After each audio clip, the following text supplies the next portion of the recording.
Emosi dan penuh amarah, seperti itulah kondisi psikologis dari Laura Anna yang begitu ingin menuntut keadilan atas apa yang menimpa oleh adiknya Laura Anna yang lumpuh pasca kecelakaan. Rasa emosional terlontar ketika kakak Laura Anna mendengar jika ibunda dari Gaga Muhammad keberatan dengan tuntutan dari keluarga Laura Anna yang meminta tanggung jawab dari Gaga Muhammad uang sebesar 12,5 miliar rupiah. Mendengar hal tersebut, kakak Laura Anna yaitu Greta Iren mengatakan jika permintaan hal tersebut tidak sebanding dengan apa yang dialami oleh sang adik tercintanya. Selain itu, uang 12,5 miliar rupiah tersebut merupakan uang untuk pengobatan dan penyembuhan Laura Anna yang mengalami lumpuh pasca kecelakaan. Selain itu, kakak Laura Anna pun begitu terlihat emosional saat mengetahui bentuk pertanggungjawaban Gaga kepada Laura Anna adalah dengan menikahi adiknya tersebut. Menurut Greta Iren, hal tersebut bukanlah bentuk pertanggungjawaban, melainkan lari dari tanggung jawab. Itu betul, itu sebelumnya udah diomongin. Dari biaya rumah sakit, biaya ini, biaya itu semua udah ada. Ada rinciannya dan mereka juga tahu kok berapa banyak yang kita harus keluarin. Ya kan nggak mungkin pada hari H itu saat Laura harus dioperasi kita harus langsung DP 250 juta. Masa kita yang ngemis-ngemis ke tetangga? Ya kan dia yang perbuat, jadi juga harusnya tanggung jawab juga dong. Ya nggak? Dia nggak ada ngebantuin sama sekali. Terus kenapa sekarang dia protes? Dia nggak usah ngebahasin duit. Kalau gua matre, gua langsung tembak aja 100 M. Ngapain cuma 12? Buat ngeganti kaki adik gua. Apa perlu gua minta ganti kaki dia juga? Kan nggak mungkin. Duh, emosi gua. Tadi dinikahin itu gimana? Nggak ada. Dia nggak pernah ngomong nikahin. Dia kan setahun tuh kan bolak-balik rumah. Mamanya juga cuma jenguk berapa kali. Nggak ada omongan sedikit pun buat dinikahin. Nggak ada. Jangan ngasal-ngasal itu main nikah-nikah. Emang nikah menyelesai masalah? Emang nikah dia bisa jalan lagi? Enggak kan? Ya elah, emang sekarang suami kalau udah nikah emang masih bertanggung jawab meskipun kayak gini? Enggak kan? Sekarang aja belum nikah aja kayak begini nggak bertanggung jawab, apalagi nanti pas udah nikah ditelantarin. Iya nggak?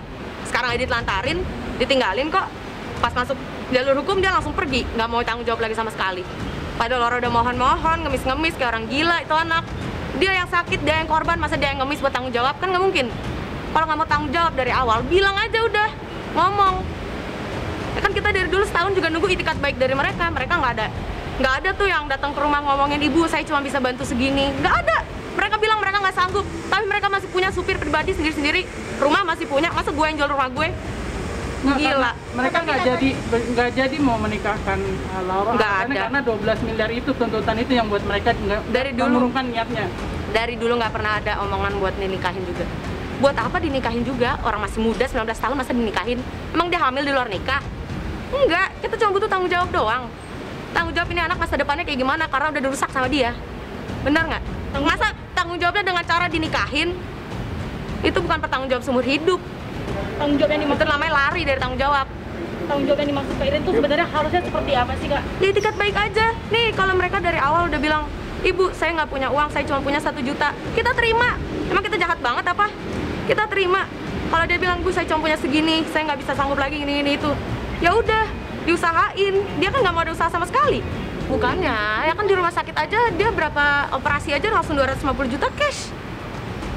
Ya kan dari situ aja dia tahu pengeluaran kita itu sebanyak itu. Dan kita kan masih punya yang lain ya.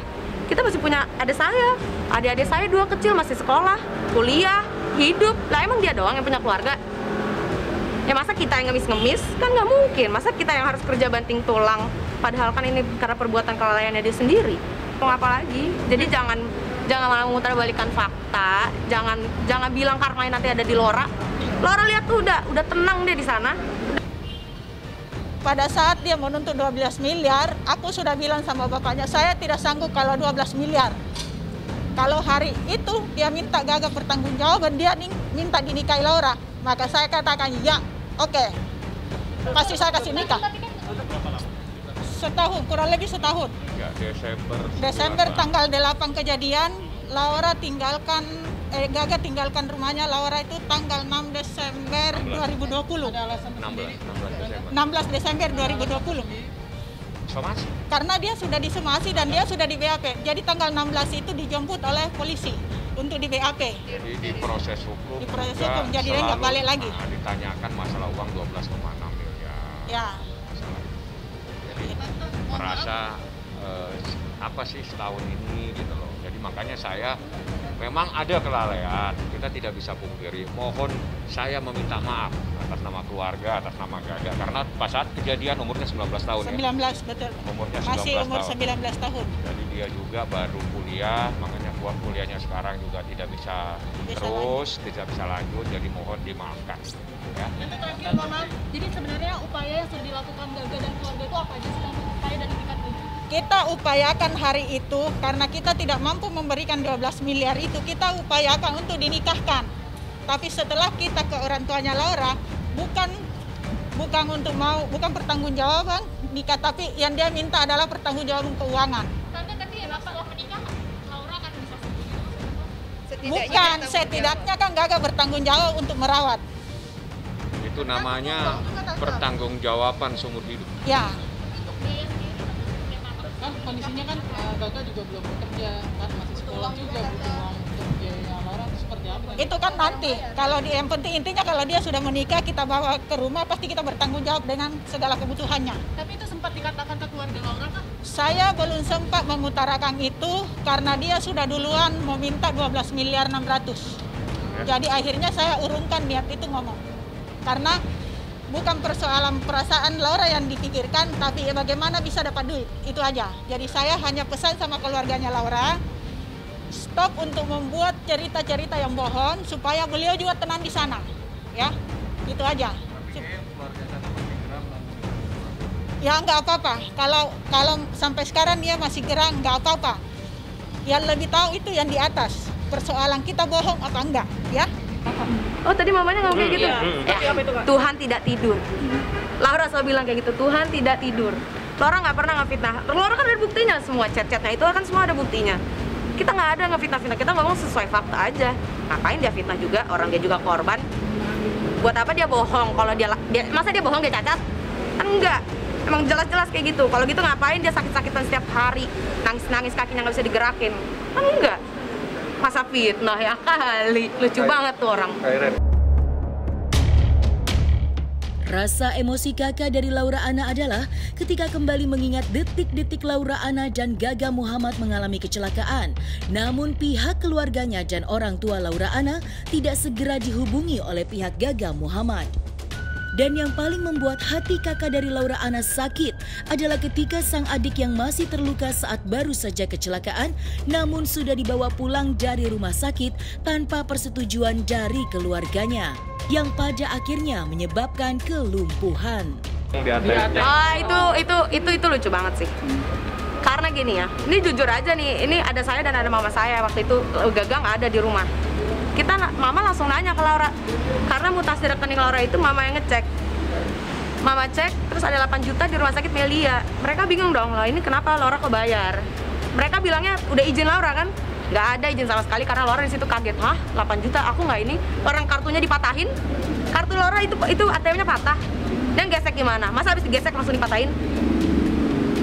Tapi katanya pas keluar dari IGD itu gayanya dibayar oleh papanya Gaga. Itu seperti apa? Itu saya nggak tahu. Itu kayak rincinya kayak gimana. Pasti Laura juga mungkin nggak tahu karena dia kan pasti situ lagi kesakitan ya. Dan itu nggak ada tuh yang Laura minta pulang, orang-orang yang kesakitan masa dia yang minta pulang. Sekarang gini, dia kesakitan. Ini orang tuanya bukan ngehubungin orang tua saya, langsung dihubungin kalau anaknya kecelakaan, ini malah mau dibawa pulang. Mau diumpetin dulu ke rumahnya. Mau ngapain? Telepon lah orang tua saya, kan orang tua saya yang bertanggung jawab atas anaknya. Masa ini anak adik saya dia yang tanggung jawab? Sekarang mana tanggung jawabnya? Nggak ada. Informasinya Laura minta pulang? Enggak, Laura nggak minta pulang. Laura kesakitan di situ. Ya masa dia dengerin orang dokternya aja dari awal bilang jangan pulang. Makanya saya tadi menanyakan, benar nggak sih kalau orang kondisi sakit minta pulang diizinkan oleh dokter? Nah makanya, saya nggak tahu itu, saya nggak di situ kan. Karena itu memang cuma ada Laura dan keluarganya Gaga doang emang di situ. Jadi ya gimana? Lauranya pasti lagi kesakitan. Pihak keluarganya Gaga. Gimana? Nggak coba menanyakan langsung ke pihak Gaga. Kondisi pada saat pertama kali Laura kecelakaan. Enggak, pokoknya mama ditelepon itu setelah udah jam 2 siang, setelah semuanya udah beres. Ya Laura udah di kamar udah tiduran aja. Ya bayangin kecelakaan jam 4 pagi, mamanya Gaga aja langsung ditelepon, kenapa mama saya enggak? Kan itu anaknya. Dikabarinnya jam berapa, Kak? Terus yang tanda tangan itu siapa yang tanda tangan bolehin Laura keluar? Kan mereka bukan keluarga, mereka bukan siapa-siapa, nikah aja enggak. Masa boleh mandi keluarin aja? Itu yang saya inget tuh dulu Laura bilang, dia pokoknya mau dikeluarin dari rumah sakit. Bayangin aja dia masih di bed rumah sakit, belum di kursi roda aja belum kan, dia masih dalam kasur, masa mau dibopong bawa masuk ke dalam mobil? Kan nggak mungkin, orangnya aja belum bisa diri, belum bisa duduk. Ya mikir aja, pemikirannya di mana, masa mau langsung dibawa pulang? Habis ke rumah, mungkin Ya itu dukun dari Makassar, saya tahu kok. Artinya dukun tuh kayak gimana, Kak Iren? Nggak tahu dah, waktu itu disembur-sembur doang, saya juga nggak ngerti. Tapi dari bilang terapi, katanya terapinya sampai 3 kali. Terapi alternatif.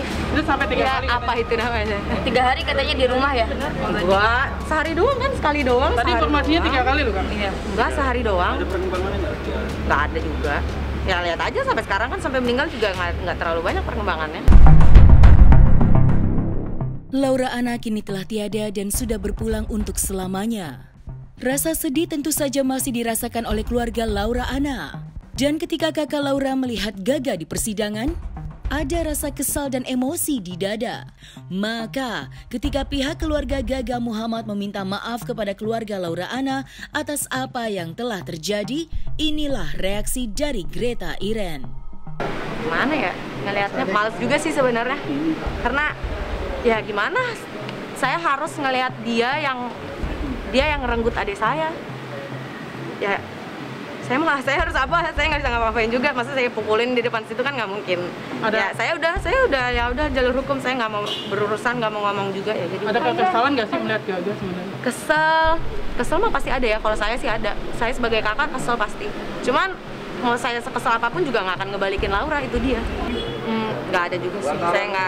Saya nggak, bukan posisi saya. Karena kan Lauranya udah nggak ada, itu seharusnya Laura ya yang mereka minta maaf dari dulu, yang Laura harapkan selama ya dia setahun menghilang itu, ya sekarang udah telat, udah nggak ada orangnya, dia mau maaf. Ini adalah musibah. Siapapun tidak menginginkan kejadian ini. Saya mohon dimaafkan kelalaian yang terjadi, kelalaian yang dilakukan oleh Gaga, dan Gaga pasti akan mendapatkan hukuman. Tinggal proses sidang ini seperti apa yang ada itikat baik dan tidaknya. Jadi sekali lagi untuk kesekian kalinya saya atas nama keluarga meminta maaf dan mohon untuk dimaafkan.